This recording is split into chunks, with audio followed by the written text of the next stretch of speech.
Bon, j'avais dit que je reprendrais dans 2 semaines, mais finalement, on va reprendre tout de suite le rythme habituel. Donc, à partir de maintenant, c'est comme avant, il va y avoir une vidéo par week-end. Ce qui m'a motivé à reprendre dès cette semaine, c'est que j'ai lu un manga là, hier en fait, qui m'a vraiment donné envie d'en parler. Ce manga, il est d'un auteur dont on a déjà parlé, et il s'appelle Undercurrent. Il est là. Undercurrent, c'est un manga de Tetsuya Toyoda. Tetsuya Toyoda, les fidèles de la chaîne s'en souviennent peut-être, on en avait parlé il y a quelques vidéos pour son recueil d'histoires courtes Goggles. Depuis, j'ai lu un autre recueil d'histoires courtes qui s'appelle Coffee Time, qui sont tous les deux édités par Kiun dans leur collection Latitude. Oui, c'est la collection Latitude, je recherchais le logo.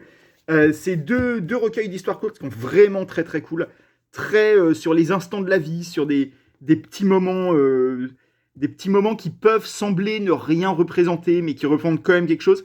Avec dans Goggles un côté plus porté sur le scénario, on va dire. Il y a des petits, il y a des petits rebondissements. Ouais, c'est un bien grand mot parce que c'est quand même de la tranche de vie, hein, Tetsuya Toyoda. Et Coffee Time, c'est des histoires plus courtes, mais il y en a plus dans le recueil, qui tournent autour du café, d'une manière ou d'une autre. Les deux recueils sont géniaux. On avait déjà un peu parlé de Goggles, je vous renvoie à la vidéo. Et là, j'ai lu le troisième manga de Tetsuya Toyoda publié en France, qui est d'ailleurs le plus ancien, si je ne dis pas de bêtises, qui s'appelle Undercurrent, donc, et qui est le seul, parce que donc Gogol et Coffee Time, avec mon café à côté d'ailleurs, sont des recueils d'histoires courtes, hein, comme je disais. Là, c'est un one-shot qui n'est pas un recueil d'histoires courtes, c'est une seule histoire, qui m'a beaucoup touché, qui m'a pris un peu par surprise. Alors, j'avais adoré Gogol et Coffee Time, donc je m'attendais à ce que ce soit bien aussi. Mais c'est un peu plus que bien, même Undercurrent. Ça m'a vraiment beaucoup touché. C'est une histoire qui se passe dans une petite ville japonaise. C'est une femme qui tient des bains publics, qui est un type d'établissement qu'on connaît pas très bien en France. Alors ça existe, les bains publics, mais ça représente pas la même chose en France qu'au Japon. En France, c'est un truc qui aujourd'hui s'adresse principalement aux SDF, hein, en fait. Et là où au Japon, ça reste une institution. Alors, qui est peut-être un peu moins présente aujourd'hui qu'à une certaine époque. Je pense que les Japonais, en 2022, ont tendance à plutôt prendre leurs bains chez eux. Mais les bains publics sont encore existants quand vous vous baladez au Japon. C'est des établissements que vous voyez encore, notamment à la campagne, et qui servent un peu de lieu de sociabilisation aussi. En fin de journée, les gens se lavent dans un établissement public plutôt que chez eux. Les salles de bain ne sont pas encore aussi. Enfin, c'est pas. Je pense qu'aujourd'hui, quasiment toutes les maisons japonaises ont une salle de bain, mais il y a encore cette habitude qui existe dans certains coins.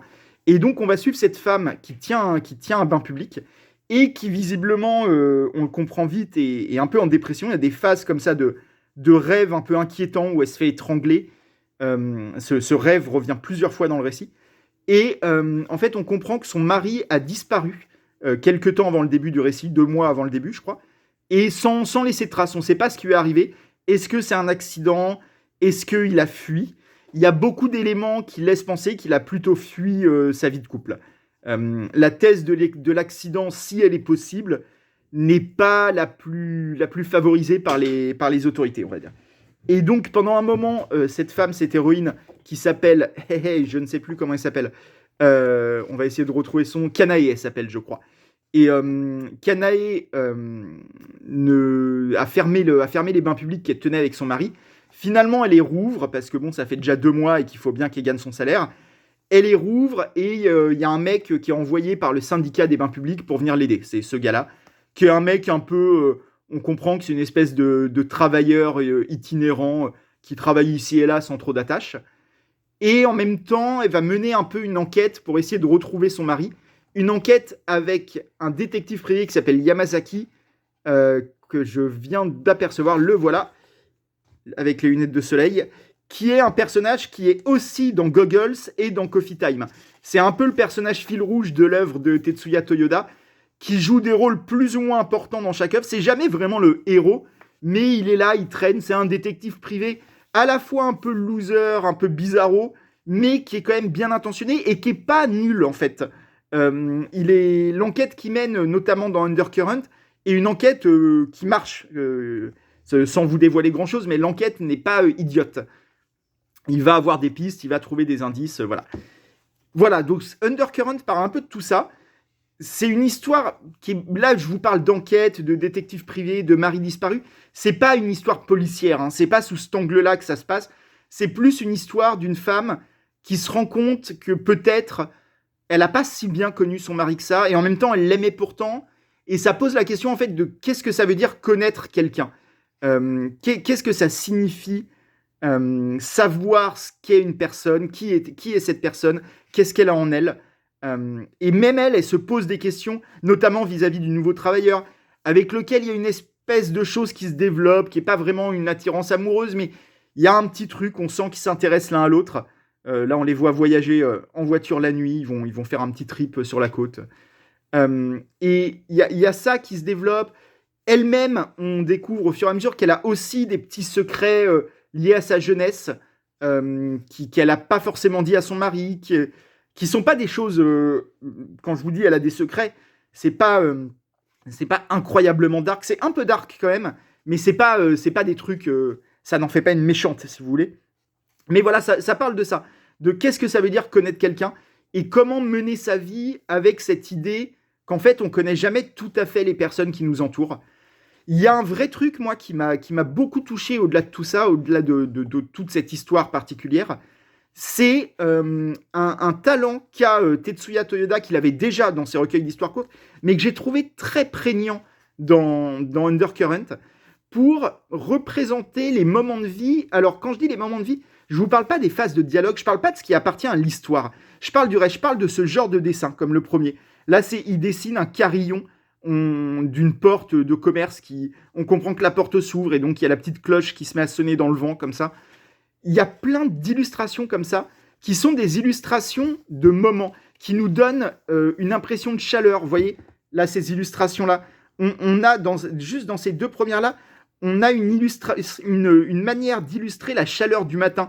On comprend qu'il fait chaud, on comprend qu'il y a un soleil rasant, qu'on est en été. Cette illustration-là, je la trouve super belle, avec le soleil là qui passe entre les rideaux, on devine. C'est un truc...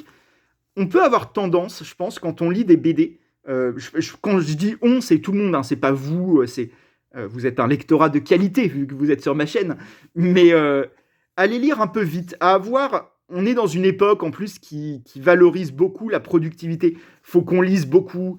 Moi, c'est un truc qui m'énerve énormément sur Instagram et compagnie. Les gens qui se mettent des objectifs de lecture. Cette année, je veux lire 14 livres par semaine, je sais pas quoi. Il y a un truc de... En fait, la lecture, en tout cas, moi, de mon côté, c'est un endroit où, justement, j'ai pas envie d'être dans ces trucs-là. J'ai pas envie d'être productif, j'ai pas envie de rentabiliser forcément ce que je fais. J'ai envie de lire par plaisir. Et je crois qu'il y a des mangas, des BD, des romans, ça peut s'appliquer au film aussi, hein, à la musique, à tout ce que vous voulez, qui demandent à être lus en prenant son temps, sans se presser d'arriver à la fin. Undercurrent, c'est un one-shot, il fait 300 pages. En vrai, on peut le terminer en moins d'une heure. Mais est-ce que c'est si important de le terminer en moins d'une heure? Est-ce que c'est si important de finir Undercurrent ou n'importe quelle autre œuvre le plus vite possible? Vous voyez cette image-là avec le chat dans la nuit, c'est des petits moments. Il n'est pas obligé d'illustrer ça. Là, on a une scène avec deux personnages qui sont en train de discuter. C'est le vieux du village et le nouvel employé des bains publics. Et il l'illustre avec des moments de paysage, du temps qu'il fait, de tout ça, qui sont des trucs, techniquement, qui n'ont rien à voir avec le dialogue en cours. Ils ne sont pas en train de parler du chat, hein, là, en ce moment. Mais ça va avec le moment, ça vous donne une ambiance globale. Et c'est un truc très spécifique à la BD. Et je pense que pour bien en profiter, faut prendre le temps de regarder les cases, faut prendre le temps de ressentir les émotions qui sont développées. Et c'est un des plaisirs de la BD. C'est une des spécificités de cette forme artistique-là. C'est ces cases parasites, ces cases autres, ce temps qui est pris. Vous voyez, cette page-là, entièrement, Tetsuya Toyoda aurait pu s'en passer. C'est une case où l'héroïne Kanae fait chauffer de l'eau. On voit le nouvel employé qui descend du véhicule. Il arrive devant la laverie. Tout ça, on pouvait s'en passer. En fait, ça ne raconte rien d'un point de vue de l'intrigue. Par contre, ça raconte beaucoup de choses d'un point de vue d'ambiance. Et ça fait vivre cette petite ville du Japon. Ça nous fait aussi vivre des ambiances qui ne sont pas celles d'un Tokyo, qui ne sont pas celles d'un récit qui va vite.